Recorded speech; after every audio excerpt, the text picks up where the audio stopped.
Love you and दोस्तों start करते lesson 14 energy के रिसोर्स ऑफ एनर्जी ऊर्जा के स्रोत। तो दोस्तों मालूम होगा कि ऊर्जा क्या होती है दोस्तों, एक ताप जैसे होती है दोस्तों।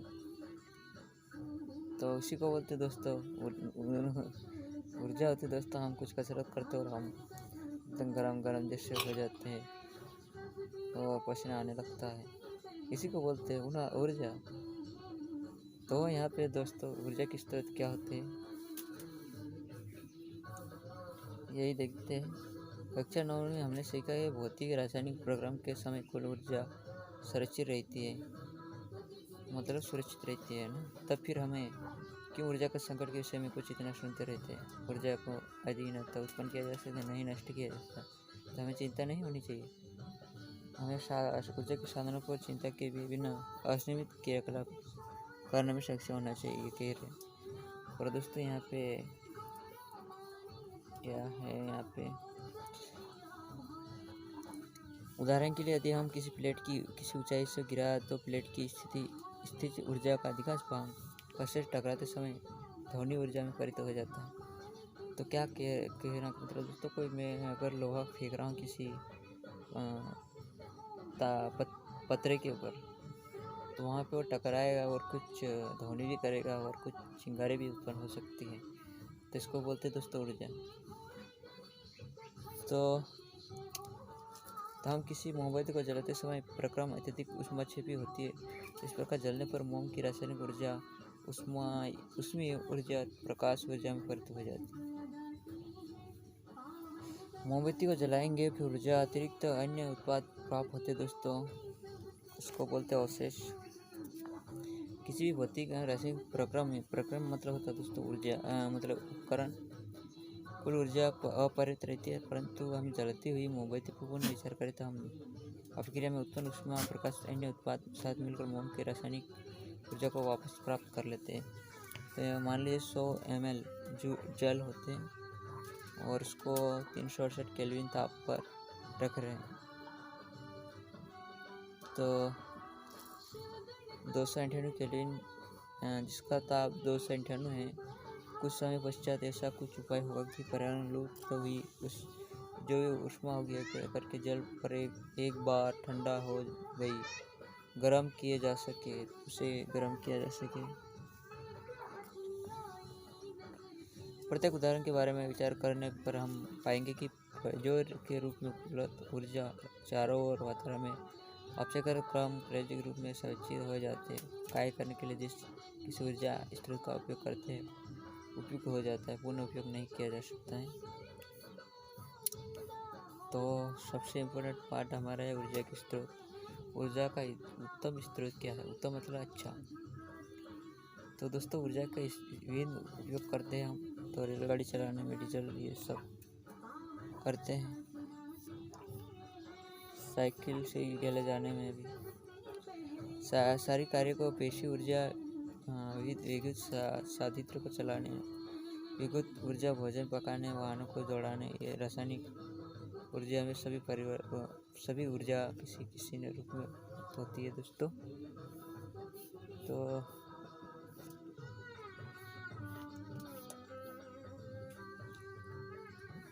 यदि दहन में कितनी ऊर्जा मुक्त हो करता है, यदि धुआं उत्पन्न करता है, आशीष में उत्पन्न हुआ, ये कुछ वो स्वयं क्वेश्चन कर रहे हैं।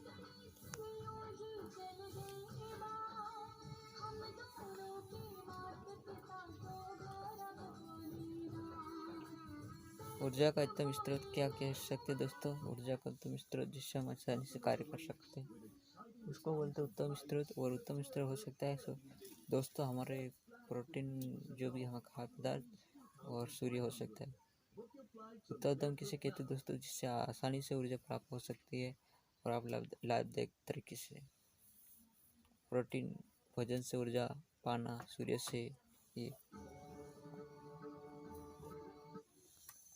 यदि आप अपने भोजन को गर्म करने के लिए किसी भी ऊर्जा स्रोत का उपयोग कर सके तो आप किसका उपयोग करेंगे, क्यों?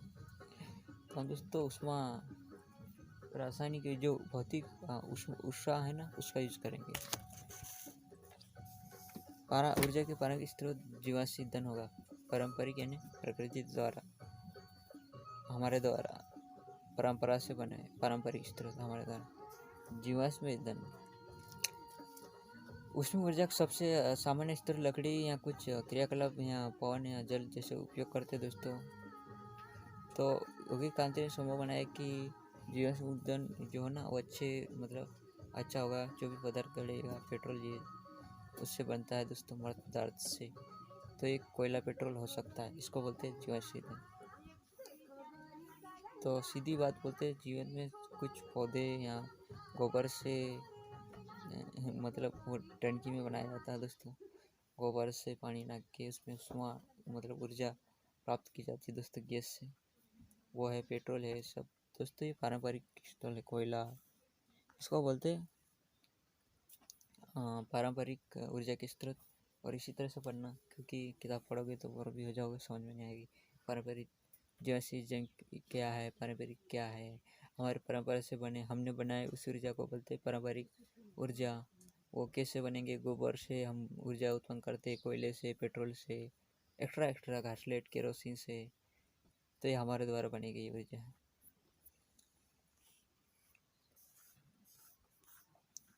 अधिकांश आवश्यक पूर्ति के लिए जैसे ईंधन बहुत कुछ निर्भरता बनाए रखता है दोस्तों। जैसे ईंधन को जलाने अन्य हानि है दोस्तों। कोयले को अधिक मतलब पेट्रोल उत्पाद जलाने पर वायु प्रदूषण होता है दोस्तों। नाइट्रोजन, कार्बन, सल्फर जैसे अम्लीय गैस, अम्लीय ऑक्साइड गैसें बनती है दोस्तों, जिससे हमारे स्वास्थ्य पर बुरा प्रभाव पड़ता है और वायुमंडल में भी समस्या हो जाती है। इसलिए ग्रीन हाउस प्रभाव जैसे देखने को मिलते हैं, ये बुरा प्रभाव। तो ये वाले पढ़ रहे हैं। तो दहन प्रक्रम की क्षमता में वृद्धि करके कम किया जा सकता है, इसको कम करने के लिए। तो इसका मतलब जो भी है तो उसको कम यूज करो, ज़्यादा ना जलाओ।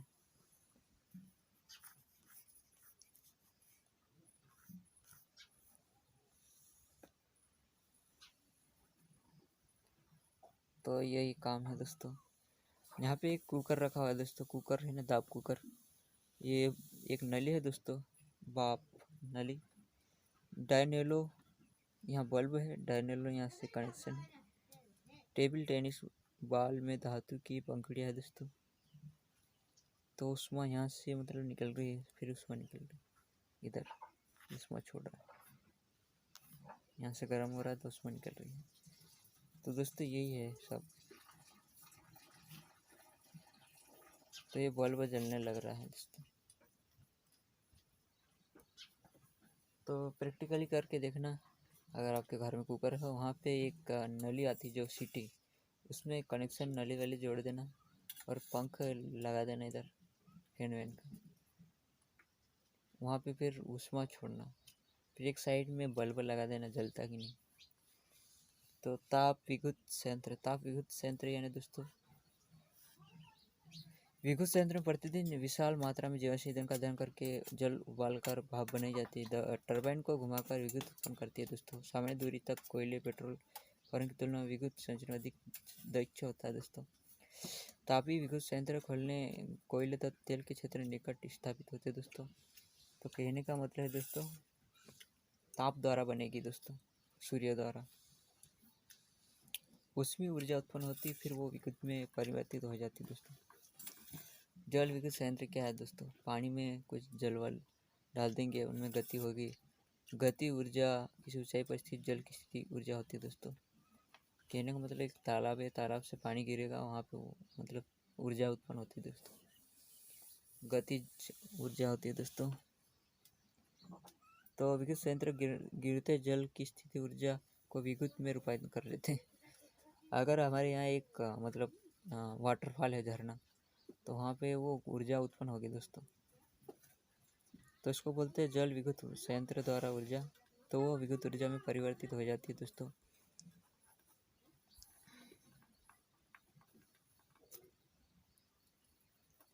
बांध ले लो दोस्तों, ये सब विद्युत ऊर्जा में चेंज हो जाते हैं, वहाँ पे ऊर्जा उत्पन्न होती है दोस्तों।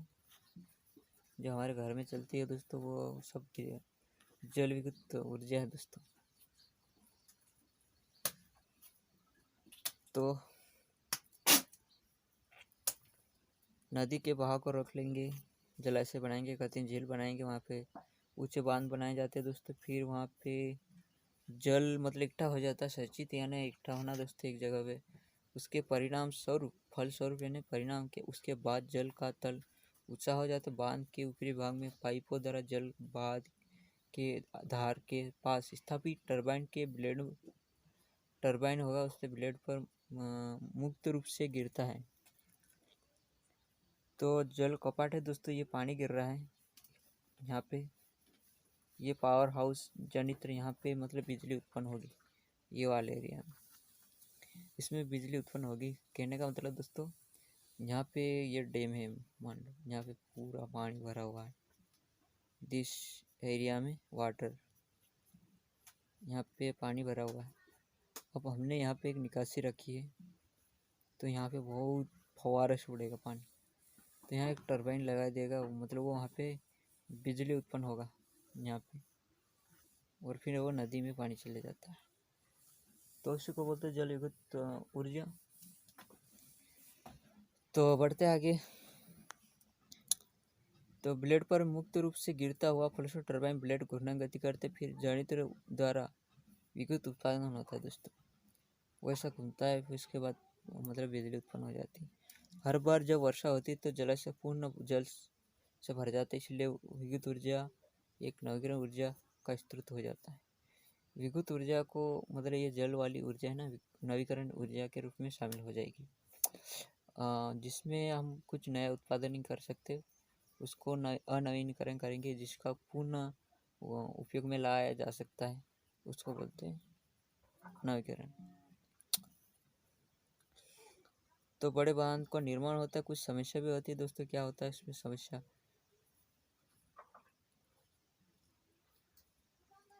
तो वहाँ पे कृषि के लिए जो भूमि थी वो डूब जाएगी, मानव आवास सारे नष्ट होने, वहाँ पे जो जैव विविधता है वो भी डूबने लग सकती है। तो पारतंत्र एक नष्ट हो जाता है। तो किताब नहीं पढ़ते, आगे बढ़ते मैं बता रहा हूँ। वहाँ पे मानव का आवास, कृषि योग्य खेती डूब जाएगी। फिर चिड़ियों का जो भी आवास है, पारिस्थितिक तंत्र वह नष्ट हो सकता है। बस इतना है उसका एक हानिकारक या बुरा या क्या प्रभाव पड़ेगा। तो ये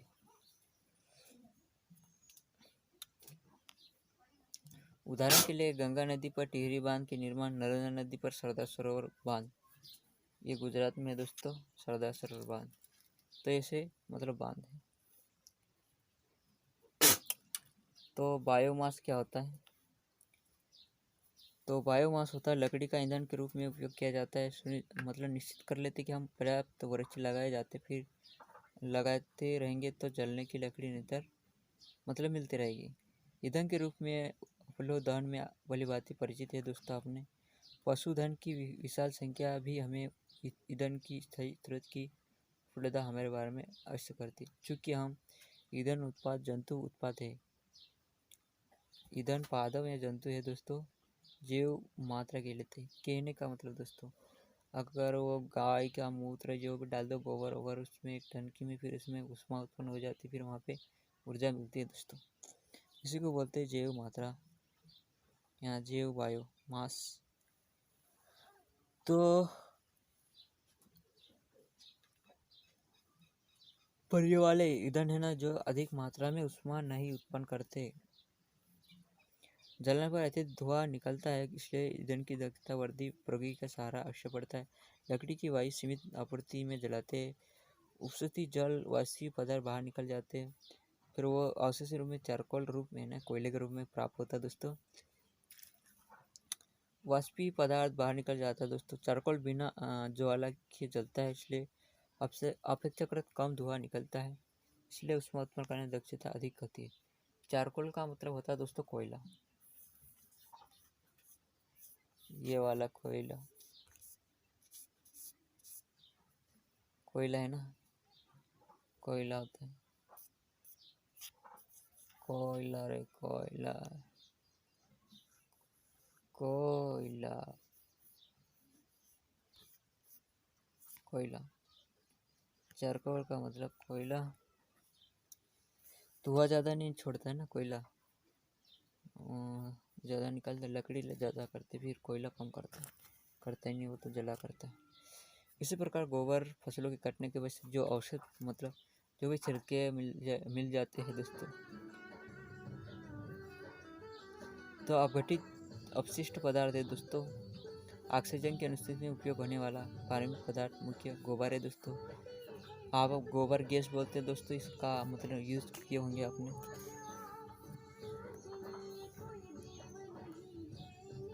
तो यहाँ पे एक टंकी है दोस्तों, यहाँ पे बहुत सारे कचरा वचरा डाल देंगे, गोबर वोबर घर का मूत मिट्टी जो भी। गैस टंकी है दोस्तों, यहाँ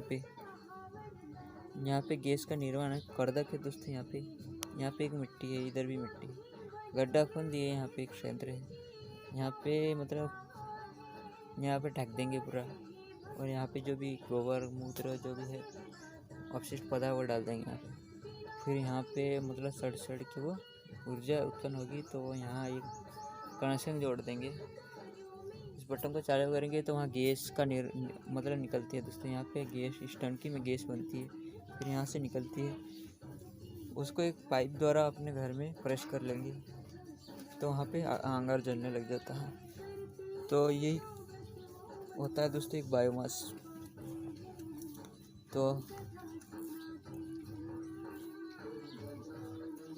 तो इसको बोलते दोस्तों एक बायोमास या जैव मात्रा। अब दोस्तों देखते हैं यहाँ पे पवन ऊर्जा कैसे उत्पन्न होती है। तो कक्षा 9वीं में अपने सूर्य के विकिरण द्वारा भूखंड जल से असमास तत्व तृप्त होने के कारण वायु में गति उत्पन्न होती है दोस्तों। पवनों का प्रवाह होता है दोस्तों, पवनों में गति ऊर्जा को कार्य करने में किया जा सकता है दोस्तों। पवन ऊर्जा का उपयोग पंचक्कीय यांत्रिक कार्य को करने में किया जा सकता है दोस्तों। पंखे द्वारा उत्पन्न होती है दोस्तों घूमेंगे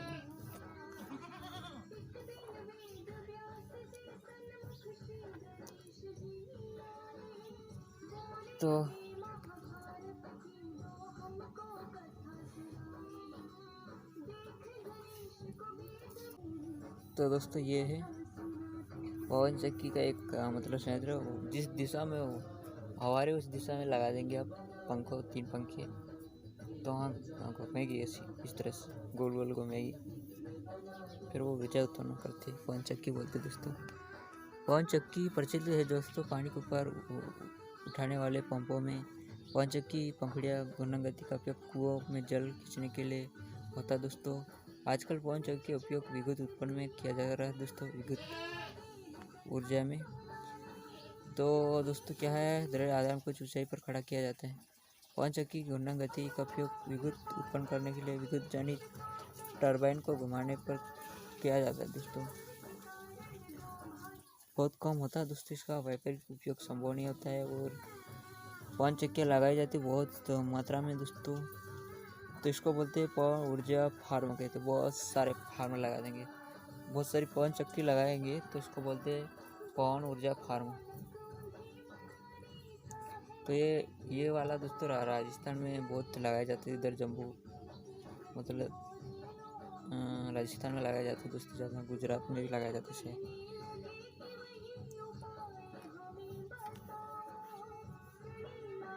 पवन ऊर्जा नवीकरणीय ऊर्जा का पर्यावरणीय हितैषी दक्ष स्रोत है दोस्तों। इससे पर्यावरण को कोई नुकसान नहीं होता दोस्तों, और इससे मतलब उत्पादन करने में बार बार खर्चा करने की आवश्यकता नहीं, क्योंकि ये हमेशा बना रहता है दोस्तों।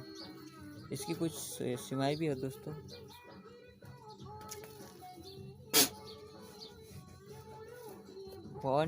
तीव्र पवन चलती है दोस्तों ये, तो इसको 15 किलोमीटर तक होना चाहिए इसकी मतलब क्षमता चाल। तो बढ़ते दोस्तों, 1 मेगाहर्ट्ज मतलब जनित क्रिया पवन फार्म 2 हेक्टेयर भूमि होना चाहिए। 1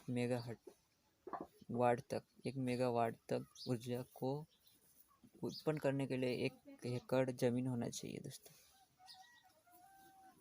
तो पवन चक्की कुछ वायुमंडल खुले होने कारण चक्रवात, तूफान, वर्षा आदि थपड़े को सहन करती है दोस्तों।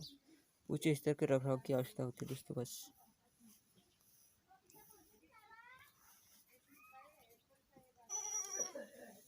तो दोस्तों आगे बढ़ते हैं।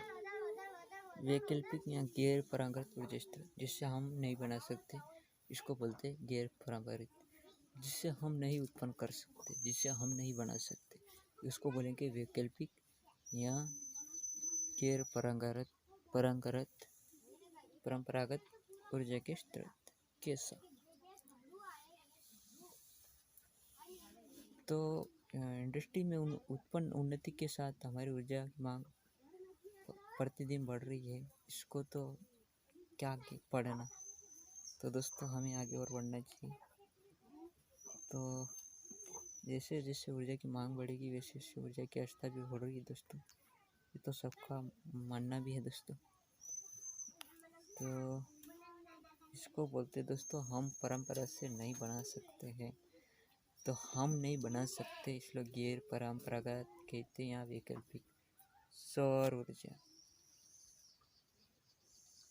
सूर्य के द्वारा जो बनाए जाएंगे दोस्तों उसको बोलते सौर ऊर्जा।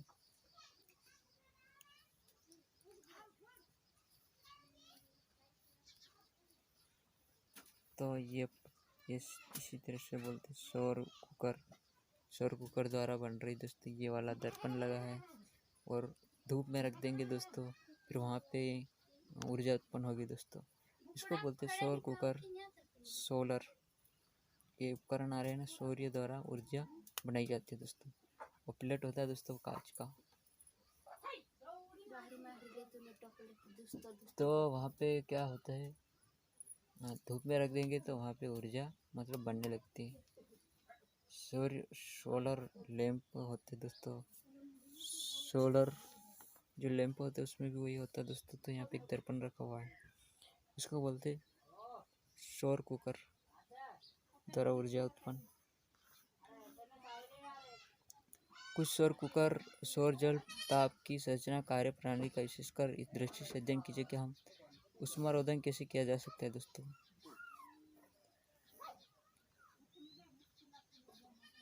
हम देख रहे हैं दोस्तों यहाँ पे एक सोलर मतलब लैंप लगा हुआ है दोस्तों।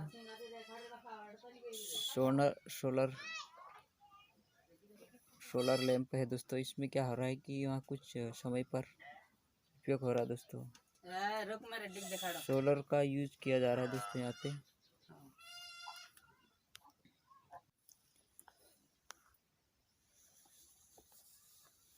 तो गाइस यहाँ पे कुछ सौर पैनल लगा हुआ है ऊपर, वहाँ पे सूर्य द्वारा मतलब ऊर्जा को मतलब चेंज किया जाएगा। ये बैटरी होगी, यहाँ पे चार्जर हो जाएगी दोस्तों। तो यहाँ पे कुछ निश्चित समय पर उपयोगी होती है दोस्तों। इसका यूज हम यहाँ पे कुछ 0.5 से 1.0 वाट तक विकसित होती है दोस्तों। यहाँ पे विद्युत लगभग 0.7 वाट विद्युत उत्पन्न कर सकते हैं दोस्तों सौर पैनल से ना, सौर सेलों से। तो यहाँ ये अवस्था सौर पैनल कहलाती है। व्यावहारिक उपयोग के लिए पर्याप्त विद्युत ऊर्जा प्राप्त हो जाती है दोस्तों। सौर पैनल के साथ कुछ लाभ है दोस्तों। यहाँ पे कुछ गतिमान ऊर्जा नहीं होते, रखरखाव सस्ता होता है दोस्तों, बिना फोकस युक्त काफ़ी संतोषजनक कार्य करते।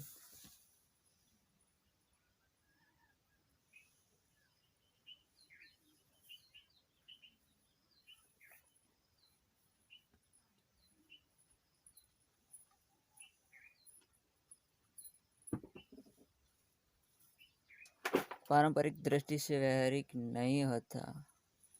सौर सेल बनाने के लिए सिलिकॉन का उपयोग किया जाता है जो प्रकृति में प्रचुर मात्रा में उपलब्ध है, परंतु सौर सेलों को बनाने में उपयोगी होने वाले विशेष श्रेणी के सिलिकॉन सीमित है। सौर सेलों में उत्पादन की समस्त उत्पादन प्रक्रिया भी बहुत महंगी है। सौर सेलों में परंपरा संयोजित करके सौर पैनल बनाने में सिल्वर चांदी का यूज किया जाता है दोस्तों। हाँ तो दोस्तों ये वो है ना, वो मतलब एक चमकता हुआ मतलब तार अंदर रहती है, तो उसमें वो चांदी का मतलब रहता है ना दोस्तों।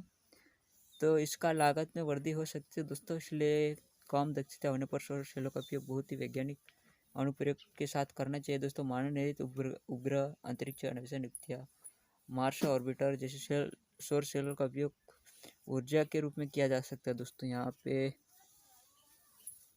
रेडियो बेतार, आरटीओ तंत्र, सुदूर क्षेत्रों में टीवी रिले केंद्रों और सौर सेल पैनल उपयोग किए जाते हैं।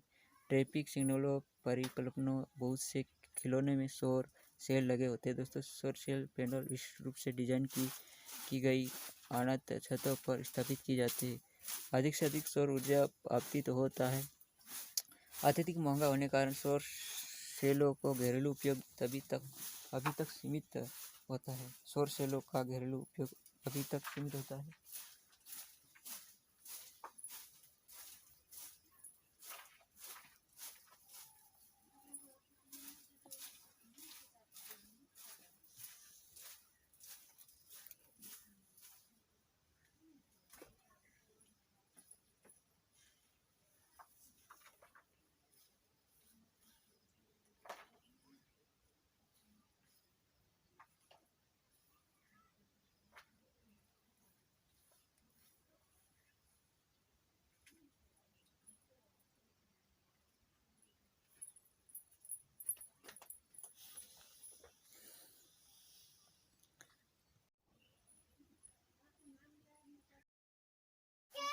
तो गाइस आगे बढ़ते हैं। यहाँ पे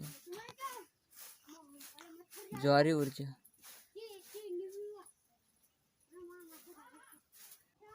दोस्तों प्रति घूर्णन करती है दोस्तों। चंद्रमा गुरुत्वीय खिंचाव के कारण हमारे सागरों में जल गुरुत्वीय चंद्रमा के गुरुत्वीय खिंचाव के कारण जल का उतार चढ़ाव गिरता रहता है दोस्तों। आप समुद्र में निकल रहे थे तो आप देखे होंगे दोस्तों। तो ये सब ज्वार भाटा कहलाते दोस्तों। इस घटना के कारण जल मतलब इसमें ज्वारीय ऊर्जा उत्पन्न होती है दोस्तों। ज्वारी भाटा कहते हैं तो ज्वारीय उत्पन्न होते हैं, इसको बोलते हैं दोस्तों। एक तरंगीय ऊर्जा दोस्तों। समुद्र तट की विशाल तरंगों की गति ऊर्जा को विद्युत ऊर्जा में परिवर्तित कर देती है दोस्तों। महासागर के प्रसार पर बहने वाले प्रबल पवन तरंगे उत्पन्न होती है। तरंग ऊर्जा का वही पर व्यावहारिक उपयोग हो सकता है। तरंगी अत्यधिक प्रबल हो। तरंग ऊर्जा को ट्रैप करने के लिए विभिन्न युक्तियाँ विकसित की गई ताकि टरबाइन को घुमाकर विद्युत उत्पन्न करने के लिए इनका उपयोग किया जा सकता है।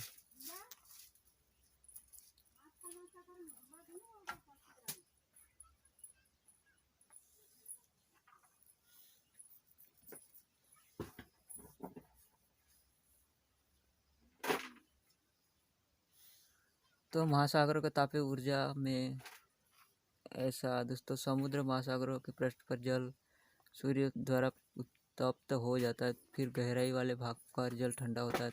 फिर तापीय ऊर्जा का रूपांतर विद्युत ऊर्जा में कर लिया जाता है दोस्तों।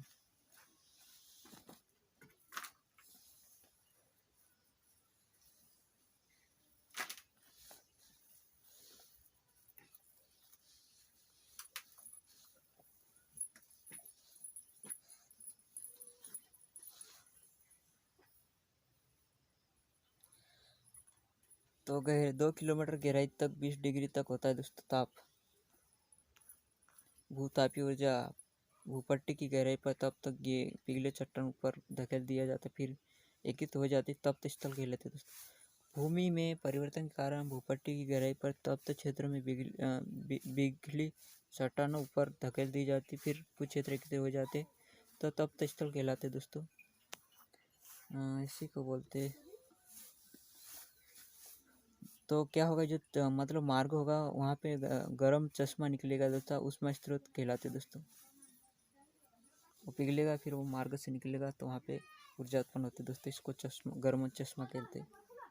नाभिक ऊर्जा क्या होगी दोस्तों, उसके विखंडन क्रिया पर ऐसी क्रिया होती है दोस्तों, यूरेनियम प्लेटिनम अलग हो जाते हैं तो उसमें ऊर्जा उत्पन्न होती है दोस्तों, नाभिकीय विखंडन कहलाते हैं। तो वो ऊर्जा उत्पन्न होती है तो इस क्रिया को नाभिकीय विखंडन कहते हैं।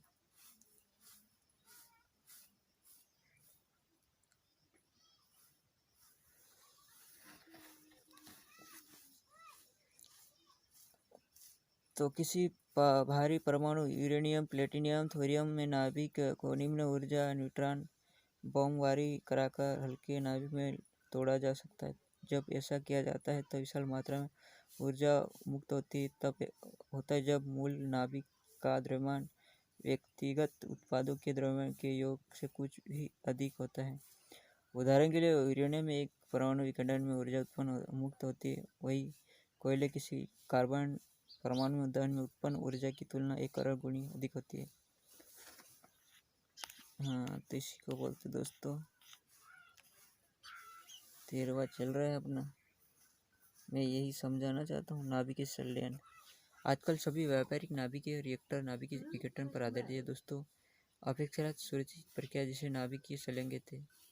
अपेक्षाकृत सुरक्षित प्रक्रिया जिसे नाभिकीय संलयन कहते हैं द्वारा नाभिकीय ऊर्जा उत्पन्न करने की संभावना व्यक्त की जा रही है। संलयन का अर्थ है 2 हल्के नाभिकों को जोड़कर एक भारी नाभिक बनाना। हाइड्रोजन हाइड्रोजन विलयन उत्पन्न होती है दोस्तों।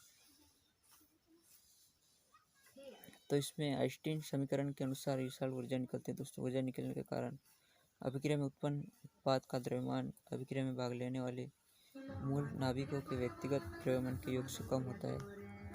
नाभिकीय संलयन अभिक्रिया में सूर्य अन्य तारों का विशाल ऊर्जा का स्रोत होता है दोस्तों। इसमें क्या होता है इसको कुछ पढ़ने की आवश्यकता नहीं, आगे बढ़ते हैं। सौर कुकर के लिए कौन से दर्पण अवतल उत्तल समतल उपयोग होते हैं दोस्तों, क्यों? तो दोस्तों हाँ, ये क्यों होते हैं और इससे क्या होता है दोस्तों, जो ताप बढ़ता है वो हर जगह से मतलब फैला रहता है, तो उसमें ऊर्जा आसानी से विद्युत में परिवर्तित हो जाती है। इसलिए महासागरों से प्राप्त होने वाले ऊर्जा क्या क्या सीमा है दोस्तों? महासागरों में जो है ना दोस्तों, उसमें 2 किलोमीटर तक और उसमें ज़्यादा गहराई पे नहीं होना चाहिए। भूतापीय ऊर्जा क्या होती है दोस्तों? नाभिक ऊर्जा क्या महत्व है दोस्तों?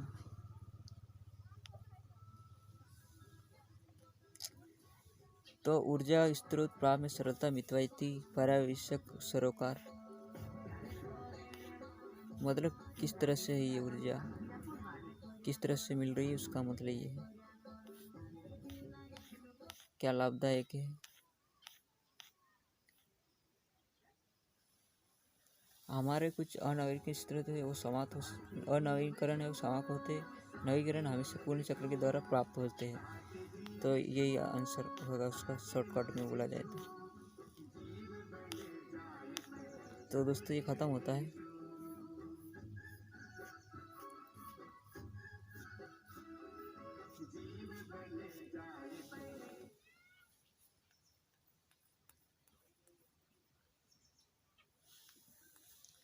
तो दोस्तों पर्यावरण विषयक सरोकार मतलब सरकार का क्या अध्ययन हो रहा है, तो इससे क्या हो रहा है, क्या लाभ हो रहा है, क्या नुकसान, ये सब तो यहाँ पे लाभ बताया जा रहा है दोस्तों। आसानी से मिल जाती है, मित्रता भी पौधे के लिए अच्छी भी है ये।